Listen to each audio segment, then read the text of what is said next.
Spark college شکر گڑھ میں سالانہ سپورٹس میلے کا انعقاد کیا گیا۔ طلباء نے مختلف کھیلوں میں حصہ لیا، جیتنے والے میں انعامات بھی تقسیم کیے گئے۔ مزید تفصیلات جان لیتے ہیں نمائندہ 7 نیوز سے، جی بتائیے گا۔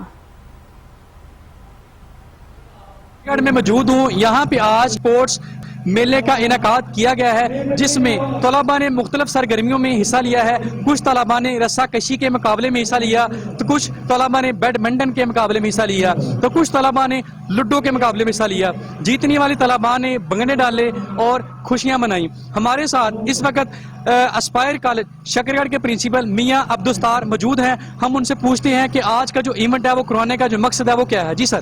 بسم اللہ الرحمن الرحیم۔ اس ایونٹ کروانے کا مقصد یہ ہے کہ بچوں کے اندر چھپی ہوئی صلاحیتوں کو اجاگر کرنا۔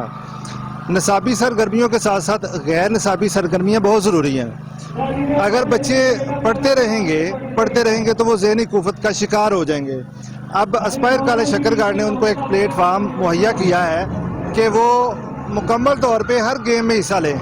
آپ دیکھ رہے ہیں کہ کچھ بچوں نے کرکٹ میں حصہ لیا ہے، کچھ نے بیڈمنٹن میں حصہ لیا ہے، کچھ نے رسہ کشی میں، کچھ نے لوڈو میں حصہ لیا ہے، اور ان کا پوٹینشیل کھل کے سامنے آ رہا ہے، ان کی صلاحیتیں مکمل طور پہ سامنے آ رہی ہیں۔ تو مقصد یہ ہے کہ بچے جس ایونٹ میں جس گیم میں حصہ لے رہے ہیں وہ مکمل طور پہ جوش و خروش کے ساتھ حصہ لیں اور اپنی صلاحیتوں کو اجاگر کریں۔ جی بالکل، ان کا کہنا تھا کہ نصابی سرگرمیوں کے ساتھ غیر ادبی سرگرمیاں بھی ضروری ہیں۔ شکریہ۔